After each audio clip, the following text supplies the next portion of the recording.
on our team. Thank you. So, like I said, my name's Brian, and I just wanted to start off, Luis, asking you about your season with the Red Bulls, first trophy in Red Bull history, Mhm. and what it was like getting to that high, and then also experiencing the low of crashing out at home Absolutely. in the playoffs. Absolutely. I think especially towards the end of the season, I think let's say the last quarter of the season, there were certain things that had to happen. And when we saw them fall into place, we had to win this game, someone had to lose, and it all came together nicely that you really got to feel that this is something special, and this is destiny. Yeah. But the toughest part as a player, and maybe as a fan, I'm not sure, is we were playing so well. We finished, I think, 8, 9 games unbeaten. Everything was clicking, and we ended up just shooting ourselves in the foot in the playoffs. And that's why, even though it was incredible to go through that experience from the Supporter Shield, there's still going to be that bitter taste, which could end up being a good motivator for the future. Next season, we have a lot of the same guys coming back next year, so I think that's really going to be helpful because the guys are going to be hungry. The way that ended, the way we crashed out against Houston is a bitter pill to swallow still. The reason I'm in Tennessee is because my wife, her best friend lives here. Okay. And we came down we actually came down in June and we loved it. We had a brief break in June and we just really enjoyed it here, so we thought, hey, we have some time, let's come down and just enjoy Knoxville. But from June, a lot of the guys that I came and visited started following the season, and it was the same thing they said. It's like, what happened? Like, you guys are playing so well, and these guys they don't even know anything about soccer. And like, you guys are clearly better than them. But that's just the way the playoffs are. The dynamo. And I'm hoping that with the steps that the management took, they did a great job of keeping the nucleus intact. Yeah. And there's a lot of things that we can build off of next year, and that's exciting to think about. It is cool that we won the Supporters Shield, but at the end of the day, there was one thing that we wanted, and we didn't get that. So Yeah. we're going to be hungry for that next season. And of course, I'm talking about the MLS Cup. Okay, and were there any? I mean, there were some big games. There was, the 4-0 demolition of Houston in Houston. Then there was the big win, 4-0 or 4-1 against the Montreal Impact. Yeah. 5-2, the final home game of the season at home to win the Supporter Shield. Real Salt Lake. Oh yeah, the Real Salt Lake. The craziest 10 minutes of soccer I've ever been Yeah. a part of. Oh man, Tim Cahill. So what was the most memorable game of the season for you? Maybe from a goalkeeper's perspective, even. I think the most memorable game, of course, Salt Lake was special, but going to Kansas City and playing Kansas City, knowing that at that moment, our playoff was in question because it was so tight. The season, the East, I think even the West was tight. But it was so tight that we had to win that game not only to stay in contention for the Supporter Shield, but to stay in the playoff picture. And so for us to go down there and get the result that we did, that was spectacular. I mean, when we came back into the locker room after that game, that really created some momentum. I mean, it felt special after that game. So I mean, that was huge. And then of course there were other games. L.A. Tim scoring the last minute. There's definitely a theme here. Yeah. Dak scoring the last minute against Salt Lake. So it was a special season. But something about that Kansas City game was cool. Yeah, that's awesome. And now preparing for the CONCACAF Champions League, right? This is the first time in several seasons that the Red Bulls / Metro Stars have qualified, and with big personalities like Henry and Cahill. I mean, just such a diversity of players. Even one of my favorites. My family's from Argentina, so I like Espinola a whole bunch. Yeah. I hope we hold on to him. Yeah. So I don't know what's gonna happen. I like having Argentinian players on the Red Bulls. Gosh, that was one thing that we definitely didn't have last year is the depth. You look at our bench and guys could come in.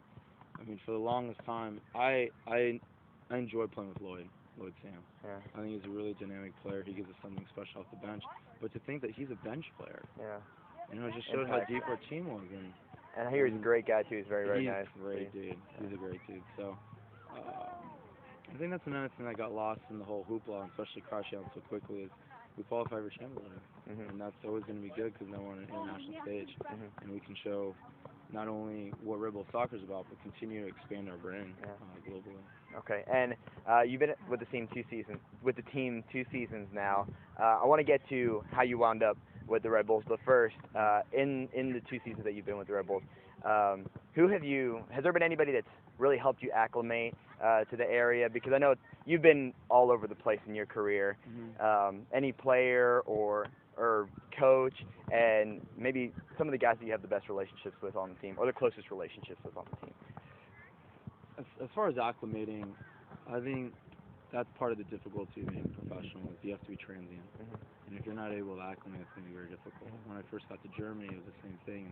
You had to learn a language, you had to learn a different culture. The whole mentality is completely different in America. And so these are just little things that help you be a successful professional. And when we got to New Jersey, we didn't know how long our time was there, but we were going to make the most of it. So my wife and I, we enjoyed the first few months, even though we had no idea what was going to happen.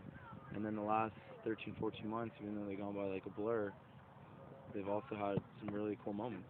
As far as guys on the team that I enjoy, well, we have to carpool from where we live in the training ground, and there's two guys that I carpool with, Kevin Hartman and Eric Alexander. Okay. I really enjoy carpooling with them. They're so funny, just the banter that went on in the car. There's also a couple guys that we like to play two-touch with. And so Dax is always a character. I'm sure you've heard of him on social media.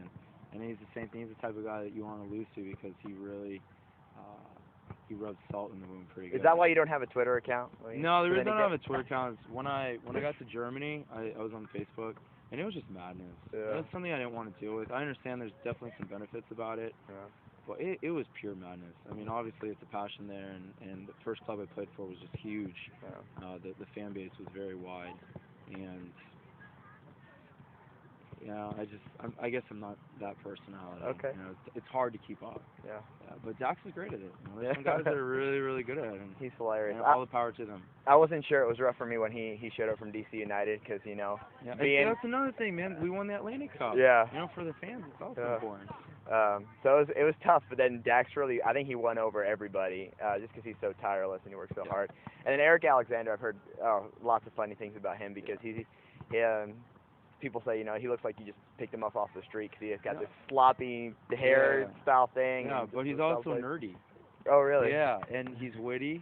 So, I mean, those two guys together is great. And we had a young nucleus, and if we can maintain that and continue to build off of that, I feel like better days are ahead of us. Cool. But you also know in the MLS it's difficult with the salary cap and just the way the team has to be set up in order to find ways to build that team. You know? And one thing that we had to battle this year, it sounds like from a management perspective, is when you do well, you think that you can get some sort of benefit, you're going internationally, but it actually becomes more difficult because they have to keep that parity. And they've done a good job. I mean, look at this season.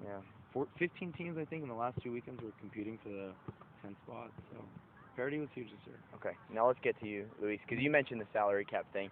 I know a little bit about your career. I watched the Gold Cup, I think it was, where you actually got your one and only cap with the U.S. national team. And I was like, oh my gosh, this is cool. Mexican-American guy. The browner the better is what me and my friends say for the U.S. national team. Oh, really? I'm Puerto Rican. Oh, now. Puerto Rican-American. Oh, so you fit in even better in New Jersey then. Puerto Rican-Korean, actually. Oh, gosh. Yeah, first generation. Oh, my wife's going to like that because she's Filipino. She's like, where are all the Asian players? I'm like, Nguyen. Yeah. That's it, though. Yeah, that's about it. Yeah. Okay, so then you went over after college in Portland, got drafted by the MLS, but decided to go to Germany and try your luck there. Wound up at Kaiserslautern. I can't pronounce it. Karlsruhe. And then you were released, and you wound up back here in the U.S. And I read somewhere you couldn't find a club, and you wound up taking a job at a real estate company or something like that. Talk me through that period of your life. So basically what happened is I got drafted by DC. And even though it seemed like it was a good opportunity, I thought, hey, I'm young. I might as well go and see what happens. If it doesn't work out, I can come home. And my first day there, they offered me a deal. So I thought it was a good gig, and I ended up staying there for about 4.5 years. I really enjoyed the experience there. It was great. But there was also another opportunity to go to another club because my last season I wasn't starting. And as a young keeper, I needed to be playing games. So I went to Karlsruhe, and man, that was an experience. Oh my goodness. We don't have enough time to talk about that experience. But I went through, I think it was 7 coaches in 18 months, and I ended up just getting lost in the mix there. But then on the flip side, there was a lot of other stuff going on in my private life. My dad was sick. My wife's dad was sick. We just felt she was pregnant, we just felt it would be better for us to come home. But we thought the transition would be smooth because there were some teams in the MLS that were interested. Mhm. So we ended up moving back July the 4th, 2012. And at that mine, there was a clear-cut team that was interested. I mean, I don't want to say who it was, but we thought it was going to be smooth, but it was anything but smooth. And there was a period where it looked like I wasn't going to get in the door because there was a special rule, because that one single cap that I played ended up playing to my detriment. If I didn't play that cap, I was a free agent. I could have come in, anyone could have got me. Mhm. But because I did play that one cap, I was victim to this allocation process. And it made sense for like an Eddie Johnson. When Eddie Johnson went, he has a big name. He's overseas, played a bunch of caps. So when he comes back, for fairness, a lot of teams are going to be interested, and that's why allocation makes sense. But for me, like, come on, like, no one knew who I was. Like, I was coming back just trying to continue my career, and because of the allocation process, a lot of teams that were interested just fell by the wayside very quickly. And for whatever reason, I understand. But in the end, we were pregnant. My wife was pregnant, and we needed to have some sort of insurance plan here. Yeah. So we thought the best way to do that was to show that we're looking for work, and in the meantime, I had a part-time job. I was working as a realtor, not as a realtor, but someone that helped the realtor. Yeah. And so really all I did, I was a glorified errand boy. I went and got for sale signs and brochures and stuff. But I was just thinking, like, oh crap, like if this doesn't work out, like is this what I'm going to be doing? Like, can I see myself doing this? And we ended up getting rejected for statewide health insurance. And then the guy's like, yeah, I don't need you anymore. So like we were in a tough spot. But then This was back in Arizona? This was in Arizona, and then by the end of July, it ended up working out. I ended up going to New York Red Bulls, and since then it's just been, not only are we grateful for the organization for giving us a chance, but we're grateful for a lot of things. Okay, and then I don't want Hemon to get mad at me. No, so let me just ask you one more question. I've read some about you personally and your faith, which for guys like me who share, I guess, a faith background, is really inspiring because you don't hear about it much outside of the cacas of the world.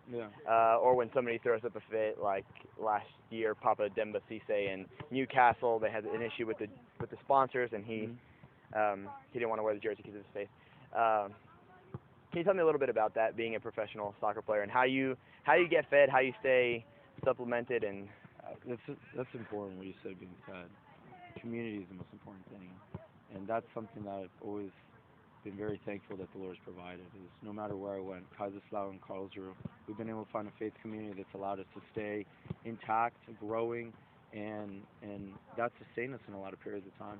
But I don't think it's just, of course, being a professional athlete, there's certain things that you are privy to and exposed to that maybe other jobs aren't.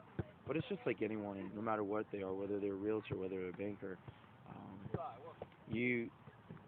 I think the most important thing for me as far as ministry goes is that you want to serve. You want to serve those around you. And so I think in my capacity, I want to be competitive, but at the same time be compassionate. And that's hard. That's really hard to balance sometimes. And so I know that when I'm in the Word, I know that when I'm in community, it's easier to find that balance, to be competitive, yet be the best possible teammate through acts of service. And I think at the end of the day, one thing that my wife and I put a lot of emphasis on is that no matter what happens, I would rather be known as a person of character than a person of achievement. And I think sometimes it gets frowned upon because you want to be someone that's going out there and just going to the wall all the time, knowing that you're going to do whatever it takes to be better than the person next to you. And I don't ever want that to overshadow the fact that I'd rather serve that person.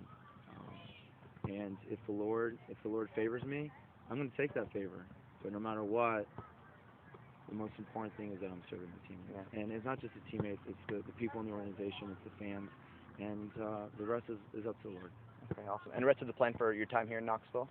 Yeah, I mean, I'm working at Brown Bag. Have you ever heard of it? Oh my gosh, you gotta check this place out. It's in Hardin Valley. My friend, he owns it, and it's a lunch catering place. Go ahead and put the word out. Brown Bag. It's in Brown Bag. So I mean, we're working there because he owns it, and it's just kind of fun. But like I said, my wife's best friend, they just had a baby, so we're out here just enjoying it. And training some teams, doing some clinics. Yeah, I mean, here with him on, and he's training me, so I'm also very grateful for that. Okay, cool. Hey, it was nice to meet you, man. I appreciate it.